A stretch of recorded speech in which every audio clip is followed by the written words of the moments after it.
Tadepalli ఉండవల్లిలో అందురాలైన minor బాలిక హత్యకు నిరసనగా జనసేన ఆధ్వర్యంలో క్యాండీ ర్యాలీ నిర్వహించారు. ఈ సందర్భంగా హత్యకు పాల్పడిన రాజాను కఠినంగా శిక్షించాలని, బాధిత కుటుంబానికి తగిన న్యాయం చేయాలని డిమాండ్ చేశారు.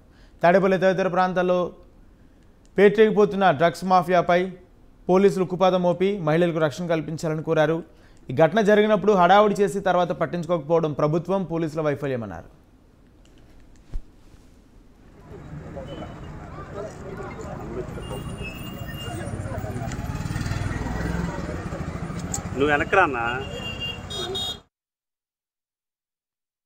జనసేన పార్టీ తరఫున ఏదైతే తాడేపల్లిలో అమ్మాయిని ఎస్తేర్ రాణి అమ్మాయిని నిర్దాక్షిణ్యంగా చంపారో ఆ అమ్మాయికి కొవ్వొత్తుల ర్యాలీ ప్రదర్శన ద్వారా అమ్మాయికి నిరసన ఆత్మ ఇదవటం కోసం ఇచ్చేస్తా ఉన్నాం. జనసేన పార్టీ తరఫున ఏదైతే ఆ అమ్మాయికి జరిగిన ప్రదేశం ఉందో, గతంలో వైఎస్ఆర్సీపీ పార్టీ వాళ్ళు మహిళలు గన్ కంటే జగనే ముందులు వస్తారని చెప్పి, ఎక్కడైనా ఆడవాళ్ళపై అఘాయిత్యం జరిగితే గన్ కంటే జగన్ ముందులు వస్తారని చెప్పి చాలా గొప్పలు చెప్పారు. మరి అక్కడ కొన్ని వందలాది గన్నులు ఉన్నాయి, మరి గన్నులు చేయలేదు, జగన్ గారు చేయలేదు అన్నట్టు అమ్మాయి మీద అఘాయిత్యం ఆపే పరిస్థితి జరగల.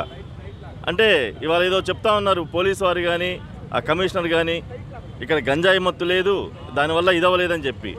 అది మీరు ఎలా చెప్తారు? ఇక్కడ ప్రవాహంలాగా ప్రవర్తిస్తూ ఉంది గంజాయి మత్తు పదార్థాలు. ఇక్కడ ఒక ఆంధ్ర రాష్ట్రంలో ఈ రోజున గంజాయి మత్తు విపరీతంగా ప్రవర్తిస్తూ ఉంది. నిన్న ఎస్తేర్ రాణి హత్య గావించబడింది. తాడేపల్లి మండలం జగన్ సీఎం గారి ఇంటికి కోతవేటు దూరంలో మరి హత్య జరిగింది. అది మందులో జరిగింది అంటున్నారు కొంతమంది, గంజాయి తాగి జరిగిందని చెప్తున్నారు. మద్యం తాగి హత్య చేసిన నేరమే, గంజాయి తాగి నేరం చేసినా హత్య చేసినా అది నేరమే. మందు ఎవరు మందు తాగుతున్నారు? ఈ రాష్ట్ర ప్రభుత్వం సాక్షాత్తు ప్రొడ్యూస్ చేసినటువంటి మందు తాగి. అంటే ఆ మందులో అంత మత్తు వస్తుందా? గంజాయి తాగకుండానే అంత మత్తు వస్తుందా? మనిషి ఇంకో మనిషిని చంపుతున్నాడు అంటే కనీస జ్ఞానం కూడా, విచక్షణ లేకోకుండా కోల్పోయి ఎందుకు చంపుతున్నారు? నిన్నగాక మొన్నే railway bridge, Tadepalli railway bridge కింద ఒక హత్య గావించబడింది. ఈ చుట్టుపక్కల సీఎం ఆఫీసు చుట్టుపక్కనే ఎక్కువగా హత్యలు జరుగుతున్నాయి. తాడేపల్లి మండలంలోనే ఒకసారి పోలీస్ స్టేషన్లో రికార్డు తీస్తే మీకు అందరికీ తెలుస్తుంది ఎన్ని మహిళా హత్యలు గావించబడ్డాయి అనేసి. మరి ప్రతిసారి సీఎం ఇంటి దగ్గర జరుగుతున్న హత్యలకు గాను మాత్రమే మరి వాసిరెడ్డి పద్మ గారు, కమిషనర్ గారు వచ్చి స్పందిస్తున్నారు, వస్తున్నారు, అండగా ఉండేసి వాళ్ళకు 10 లక్షలు ఇచ్చేసి వెళ్ళిపోతున్నారు. అంటే ఏంటి? మహిళల హత్యలు జరుగుతూ ఉంటే ప్రోత్సహిస్తున్నారా? 10 లక్షలు ఇచ్చి ప్రోత్సహిస్తున్నారా? మాకైతే అర్థం కావట్లేదు, చాలా కన్ఫ్యూజన్గా ఉంది. 10 లక్షలు ఇచ్చి